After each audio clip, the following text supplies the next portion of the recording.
আসসালামু আলাইকুম।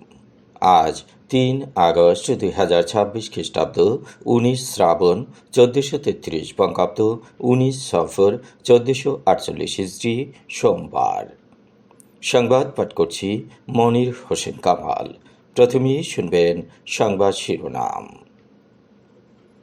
১৫ টাকায় ৩০ কেজি চাল পাবেন ৫৫ লাখ কার্ডধারী। বরগুনায় বিদ্যুৎ অফিস ঘেরাও, ৭ দিনের আলটিমেটাম। বাইকসহ সব মোটরযানের জন্য সতর্কবার্তা।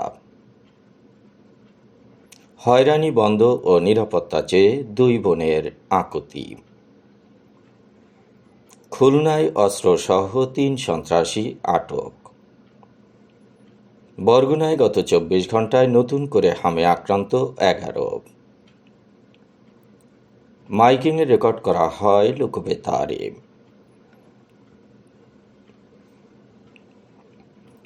শুনলেন সংবাদ শিরোনাম, এবার বিস্তারিত। খাদ্যবান্ধব কর্মসূচির আওতায় সারা দেশে ১ আগস্ট থেকে চাল বিতরণ শুরু হয়েছে। এর আওতায় ৫৫ লাখ কার্ডধারী উপকারভোগী ৬ মাস আগস্ট থেকে নভেম্বর ও মার্চ এবং এপ্রিল পর্যন্ত ১৫ টাকা কেজি দরে প্রতি মাসে ৩০ কেজি করে চাল বরাদ্দ পাবেন। খাদ্য মন্ত্রণালয় থেকে পাঠানো সংবাদ বিজ্ঞপ্তিতে আজ এ তথ্য জানানো হয়। এতে বলা হয়, খাদ্য নিরাপত্তা নিশ্চিত, বাজারে মূল্য স্থিতিশীল রাখা এবং কাজের অভাবের মৌসুমে নিম্ন আয়ের জনগোষ্ঠীর খাদ্য সহায়তা নিশ্চিত করার লক্ষ্যে খাদ্য মন্ত্রণালয় এই সুবিধা চালু করেছে। দরিদ্র জনগোষ্ঠীর অপুষ্টি মোকাবিলা, বিশেষ করে নারী ও শিশুদের পুষ্টি উন্নয়নে এই কর্মসূচির আওতায় বর্তমানে ২৪৮টি উপজেলায় প্রায় ২৫,২৯,০০০ উপভোগের মধ্যে পুষ্টি চাল এবং ২৪৭টি উপজেলায় ২৯,৭১,০০০ উপকারভোগীর মাঝে সাধারণ চাল বিতরণ করা হচ্ছে। খাদ্য মন্ত্রণালয় জানিয়েছে, সারা দেশে ১,১০৮টি কেন্দ্রের মাধ্যমে ওএমএস কর্মসূচির আওতায় নিয়মিত চাল ও আটা বিতরণ অব্যাহত রয়েছে।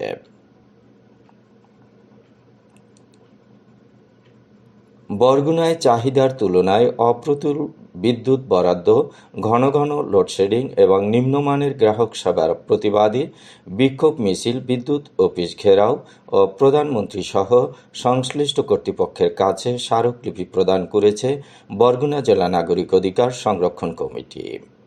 আজ সকাল 10টায় বরগুনা প্রেস ক্লাব চত্বর থেকে বিক্ষোভ মিছিল শুরু হয়। হাজারো নারী পুরুষ মিছিলে অংশগ্রহণ করেন। বিক্ষোভকারীরা সোয়া 10টার দিকে বরগুনা ওজোপাডিকো অফিস ঘেরাও করে সমাবেশ করে। সমাবেশে বক্তব্য রাখেন জেলা নাগরিক অধিকার সংরক্ষণ কমিটির সভাপতি অ্যাডভোকেট মোহাম্মদ আনিসুর রহমান, সাধারণ সম্পাদক মনির হোসেন কামাল, যুগ্ম সাধারণ সম্পাদক মুশফিক আরিফ সহ বিভিন্ন সামাজিক ও পেশাজীবী সংগঠনের প্রতিনিধিরা। সমাবেশে বক্তারা অভিযোগ করেন, বরগুনা জেলায় প্রতিদিন বিদ্যুতের চাহিদা প্রায় ৩০ মেগাওয়াট, অথচ জাতীয় গ্রিড থেকে সর্বোচ্চ ১৫ মেগাওয়াট বিদ্যুৎ পাওয়া যাচ্ছে। ফলে চাহিদার মাত্র ১/৩ মিলিয়ে দিনরাত দীর্ঘ সময় ধরে লোডশেডিং দিতে হচ্ছে।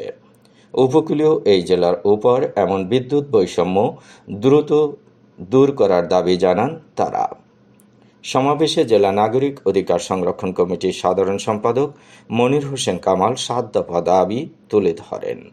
দাবিগুলো হচ্ছে, বরগুনায় সার্বক্ষণিক বিদ্যুৎ সরবরাহ নিশ্চিত করতে হবে।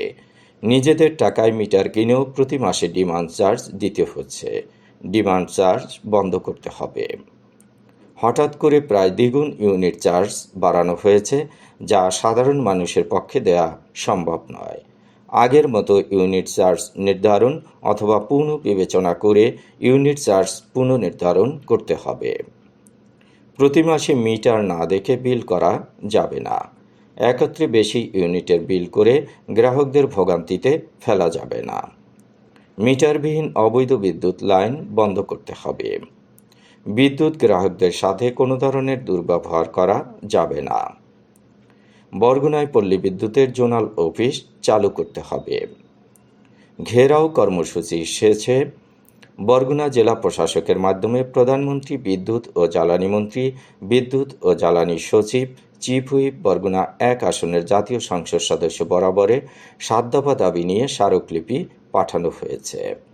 এছাড়াও বরগুনা জেলা প্রশাসক, পুলিশ সুপার এবং ওজো পাডিকর নির্বাহী প্রকৌশলীকে স্মারকলিপি দেওয়া হয়েছে।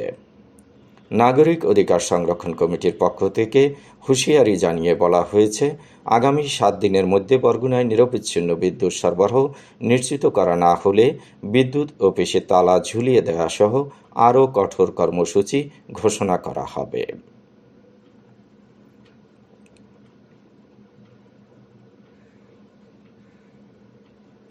তালাকের পরও আমাদের জীবন থেকে আতঙ্ক কাটছে না।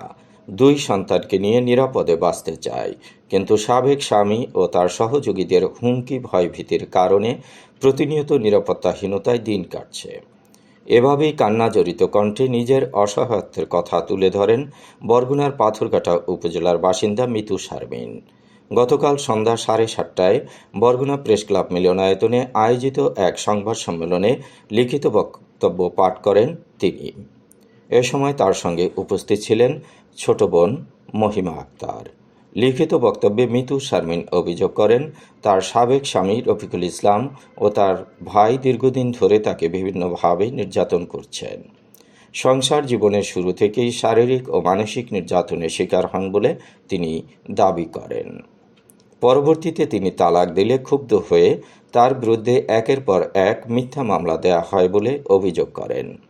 তিনি আরও বলেন, সংসার চলাকালে স্বামীর দেয়া ভরণ পোষণের অর্থ থেকে সঞ্চয় করে প্রায় 2.5 শতক জমি 2 ছেলের নামে কিনেছেন। সেই জমি নিয়েও বিরোধ সৃষ্টি হয় বলে দাবি করেন তিনি।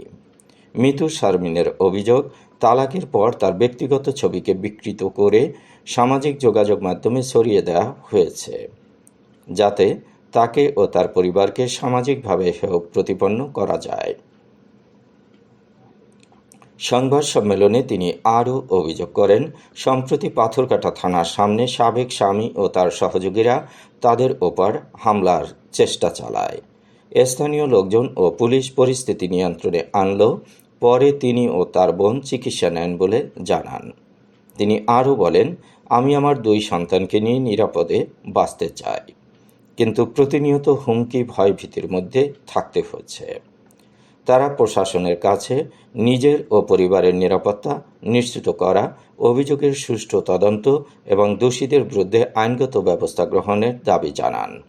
তবে এ বিষয়ে অভিযুক্ত রফিকুল ইসলাম বা তার পরিবারের বক্তব্য জানা সম্ভব হয়নি। সংবাদ সম্মেলনে আরও উপস্থিত ছিলেন মিতু শারমিনের মা, বোন, ফুপু এবং সন্তানগণ।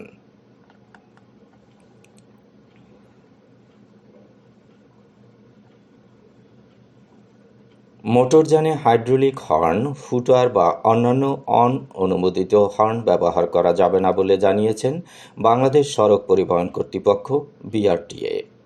বিজ্ঞপ্তিতে বলা হয়েছে, সড়ক পরিবহন বিধিমালা 2022-এর 81 নম্বর বিধি অনুযায়ী অ্যাম্বুলেন্স, অগ্নি নির্বাপক বা উদ্ধার কাজে ব্যবহৃত মোটরযান এবং রাষ্ট্রীয় জরুরি কাজে ব্যবহৃত একই ধরনের যানবাহন ছাড়া অন্য কোনো মোটরযানে বিভিন্ন সুরের বহুমুখী হর্ন কিংবা তীব্র, কর্কশ, আকস্মিক, বিকট বা ভীতিকর শব্দ সৃষ্টি করে এমন হর্ন বা যন্ত্র স্থাপন, পুনঃস্থাপন বা ব্যবহার সম্পূর্ণ নিষিদ্ধ।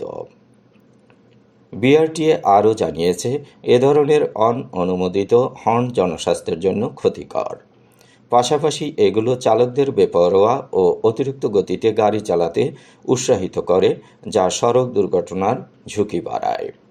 সম্প্রতি কিছু মোটরযানে হাইড্রোলিক হর্ন, হুটার ও অন্যান্য অনুমোদিত হর্ন ব্যবহার করায় জনদুর্ভোগ সৃষ্টি হচ্ছে, যা আইন অনুযায়ী দণ্ডনীয় অপরাধ। এ অবস্থায় অ্যাম্বুলেন্স, অগ্নি নির্বাপক, উদ্ধার কাজে ব্যবহৃত বা রাষ্ট্রীয় জরুরি কাজে নিয়োজিত যানবাহন ছাড়া অন্য কোনো মোটরযানে হাইড্রোলিক হর্ন, হুটার সহ বিভিন্ন সুরের বহুমুখী হর্ন বা তীব্র বা বিকট শব্দ সৃষ্টি করে এমন অনুমোদিত হর্ন বা যন্ত্র স্থাপন, পুনঃস্থাপন ও ব্যবহার থেকে বিরত থাকার জন্য আহ্বান জানিয়েছে বিআরটিএ। অন্যথায় সংশ্লিষ্টদের বিরুদ্ধে আইন অনুযায়ী ব্যবস্থা নেওয়া হবে। খুলনা নগরীর লবণচারা এলাকায় র্যাবের বিশেষ অভিযানে বরগুনার এক বাসিন্দাসহ ৩ সন্দেহভাজন সশস্ত্র অপরাধীকে গ্রেপ্তার করা হয়েছে। এ সময় তাদের কাছ থেকে 2টি বিদেশি পিস্তল, ম্যাগজিন, 7 রাউন্ড গুলি এবং নগদ 1,53,300 টাকা উদ্ধার করা হয়। র্যাব 6-এর এক প্রেস বিজ্ঞপ্তিতে জানানো হয়, গোপন তথ্যের ভিত্তিতে গত রোববার দুপুর 12:30টার দিকে লবণচারা থানার রায়পাড়া এলাকায় অভিযান পরিচালনা করা হয়। গ্রেপ্তারকৃতরা হলেন পিরোজপুরের ইন্দুরকানীর ইলিয়াস সর্দার, গোপালগঞ্জ সদরের সুজন এবং বরগুনা জেলার বেতাগীর নান্না ব্যাপারী। অভিযান চলাকালে নান্না ব্যাপারীর বাসভবনে তল্লাশি চালিয়ে 2টি বিদেশি পিস্তল, 1টি ম্যাগজিন, 7 রাউন্ড তাজা গুলি এবং নগদ টাকা উদ্ধার করা হয়। তাদের বিরুদ্ধে খুলনা, পিরোজপুর, বরগুনা সহ বিভিন্ন এলাকায় হত্যা চেষ্টা, মাদক এবং চুরির অভিযোগে একাধিক মামলা রয়েছে। বরগুনায় গত 24 ঘন্টায় নতুন করে হামে আক্রান্ত হয়েছে আরও 11 জন। চলতি বছরে হামে আক্রান্ত রোগীর সংখ্যা 1,200 জন। নিশ্চিত হাম রোগী শনাক্ত হয়েছে 77 জন। সুস্থ হয়ে বাড়ি ফিরেছে 1,112 জন। এখন পর্যন্ত মারা গেছে 9 জন। মাইকিংয়ের রেকর্ড করা হয় লোকবেতারে। সুমধুর ও সুস্পষ্ট কণ্ঠে মাইকিংয়ের জন্য লোকবেতারের বিকল্প নেই। লোকবেতারের সাউন্ডপ্রুফ স্টুডিওতে করা হচ্ছে গান ও নাটকের রেকর্ড। সেই সাথে লোকবেতারের নামমাত্র টাকায় প্রচার করা হচ্ছে বিজ্ঞাপন। 15 সেকেন্ডের বিজ্ঞাপন প্রচারিত হচ্ছে মাত্র 500 টাকায়। 30 সেকেন্ডের বিজ্ঞাপন 1,000 টাকা, 45 সেকেন্ডের বিজ্ঞাপন 1,500 টাকা আর 1 মিনিটের বিজ্ঞাপন প্রচার করা হয় মাত্র 2,000 টাকায়। নির্ধারিত টাকার বিনিময়ে প্রতিদিন কমপক্ষে 5 বার করে পুরো 1 মাস বিজ্ঞাপন প্রচার করা হবে। মাইকিং ও বিজ্ঞাপনের জন্য যোগাযোগ করবেন 0-1-755-566-445 নম্বরে। এবারে শুনবেন আবহাওয়ার খবর। মৌসুমি বায়ুর অক্ষের বর্ধিতাংশ রাজস্থান, মধ্যপ্রদেশ, উত্তরপ্রদেশ, বিহার, পশ্চিমবঙ্গ ও বাংলাদেশের উত্তরাঞ্চল হয়ে আসাম পর্যন্ত বিস্তৃত রয়েছে। মৌসুমি বায়ু বাংলাদেশের উপর মোটামুটি সক্রিয় এবং উত্তর বঙ্গোপসাগরে মাঝারি অবস্থায় রয়েছে। রংপুর, ময়মনসিংহ ও সিলেট বিভাগের অনেক জায়গায় এবং রাজশাহী, ঢাকা, খুলনা, বরিশাল ও চট্টগ্রাম বিভাগের কিছু কিছু জায়গায় অস্থায়ীভাবে দমকা হাওয়া সহ হালকা থেকে মাঝারি ধরনের বৃষ্টি অথবা বজ্রসহ বৃষ্টি হতে পারে। সেই সাথে রংপুর, ময়মনসিংহ ও সিলেট বিভাগের কোথাও কোথাও মাঝারি ধরনের ভারী থেকে ভারী বর্ষণ হতে পারে। সারা দেশে দিন এবং রাতের তাপমাত্রা একরকমই থাকতে পারে। আজ দেশের সর্বোচ্চ তাপমাত্রা ছিল রংপুরে 35 ডিগ্রি সেলসিয়াস এবং সর্বনিম্ন তাপমাত্রা ছিল সিলেটে 24.4 ডিগ্রি সেলসিয়াস। বরগুনার সর্বোচ্চ তাপমাত্রা 33.1 ডিগ্রি সেলসিয়াস, সর্বনিম্ন 27.5 ডিগ্রি সেলসিয়াস। আগামীকাল সূর্যোদয় হবে ভোর 5:29। সংবাদ শেষ করার আগে শিরোনামগুলো আবার পড়ছি। 15 টাকায় 30 কেজি চাল পাবেন 55 লাখ কার্ডধারী। বরগুনায় বিদ্যুৎ অফিস ঘেরাও, 7 দিনের আলটিমেটাম। বাইকসহ সব মোটরযানের জন্য সতর্কবার্তা। হয়রানি বন্ধ ও নিরাপত্তা চেয়ে 2 বোনের আকুতি। খুলনায় অস্ত্রসহ 3 সন্ত্রাসী আটক। বরগুনায় গত 24 ঘন্টায় নতুন করে হামে আক্রান্ত 11। মাইকিংয়ের রেকর্ড করা হয় লোকবেতারে। সংবাদ শেষ করার আগে জানিয়ে দিচ্ছি লোকবেতারে সংবাদ জানানোর মোবাইল নম্বর। আপনার এলাকার গুরুত্বপূর্ণ সংবাদ জানাতে ফোন করুন 0-1-755-66-445 নম্বরে। আর লোকবেতারের সাথে যুক্ত হয়ে গান শুনতে চাইলে SMS করুন 01782973478 নম্বরে। মোবাইল করবেন 0-1-95943854 নম্বরে। বিশ্বের সব জায়গা থেকেই শুনতে পারবেন লোকবেতার। লোকবেতার FM.org ওয়েবসাইটের মাধ্যমে শুনুন সরাসরি অনুষ্ঠান। সংবাদ পাঠ এখানেই শেষ করছি।